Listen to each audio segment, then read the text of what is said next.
Di dalam kitab Wahyul Qalam diceritakan cerita zaman dulu.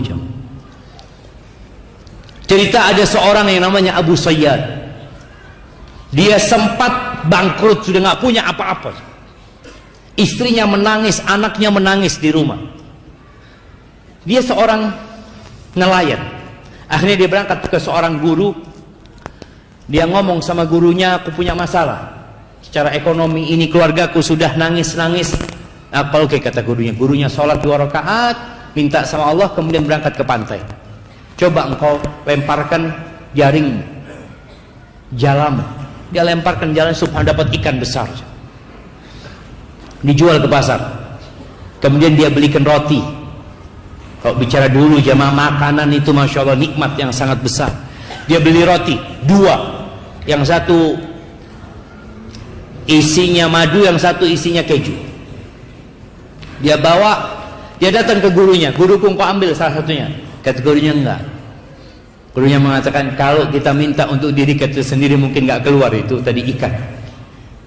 Itu rezekimu, katanya.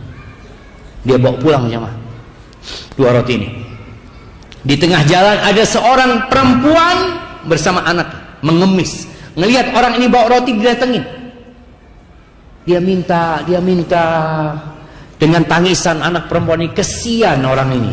Dia ingat sama istri sama anaknya di rumah. Dia kasihkan roti itu dua-duanya. Lalu anak itu tersenyum jemaah. Senang dia makan dengan lahapnya. Yang Abu Sayyad pusing, gak berani pulang ke rumah. Dia akhirnya berangkat ke pasar. Mungkin ada yang bisa dia kerjakan, berusaha. Ketika dia jalan di pasar, tahu-tahu ada yang manggil-manggil. Man yadulluni ala Abi Sayyad. Siapa yang ngasih tahu aku Abu Sayyad, katanya. Abu Sayyad, kata dia. Kata orang-orang yang pasar, itu yang jalan tuh, kata dia. Dipanggil lah Abu Sayyad, kata dia. Ada apa engkau, kata dia. Dia cerita, aku punya utang sama bapak 30.000 dirham. Masya Allah, 30.000 dirham itu kira-kira 3.000 dinar.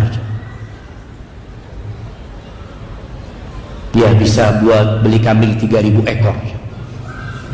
Kalau antum nggak kebayang tuh, 3.000 ekor kambing.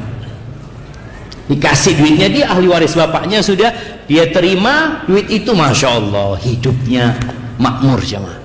Dia suka rajin sodakoh, sekali sodakoh 1.000 dirham dia jadi orang kaya Abu Sayyad itu. Subhanallah, tahu-tahu dia cerita, aku tertidur mimpi seakan-akan kiamat terjadi. Dipanggil Abu Sayyad, hadiri penimbangan amalan. Karena nanti akan ditimbang amalan tadi. Ketika ditimbang amalannya, timbangan pada hari kiamat itu jamaah ada 2 daunnya. Satu timbangan kebaikan, satu isinya dosa-dosa. Allah mengatakan fa amma man thaqulat mawazinuhu fahuwa fi 'ishatir radiyah. Yang berat timbangan kebaikannya, maka dia akan berada di kehidupan yang baik. Ketika ditimbang itu lebih berat dosa-dosanya Abu Sayyad. Ketika dia seperti itu, protes Abu Sayyad, "Aina shadaqati?"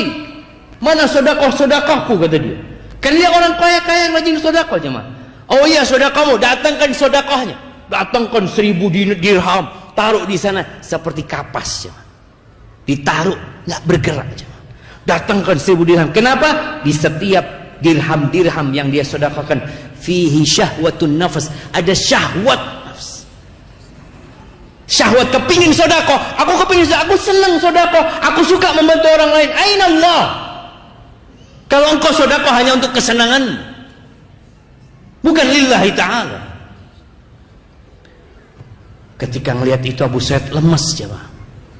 Lalu dikatakan innaka la tudzlamul yaum. Kau enggak akan dizalimi hari ini. Kata dia.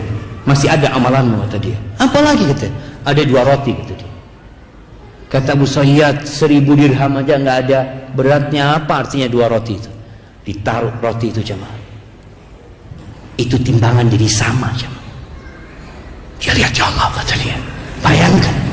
Sedekah yang sedikit, tapi ketika ikhlas lillahi ta'ala, yang enggak ada syahwatun nafs sama sekali di situ, jadi berat.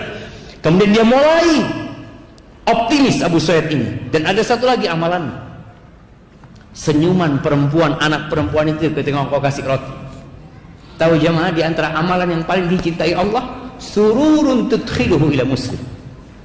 Amalan yang paling cinta Allah itu kegembiraan yang kau transfer kepada hati seorang muslim. Jadi senyumnya anak perempuan ini timbang. Ketika ditimbang jumplang itu jemaah. Berat amalan itu jemaah. Maka ketika beramal tolong sering kita bermuhasabah. Jangan sampai amal soleh kita ternyata nggak ada bobotnya pada hari kiamat.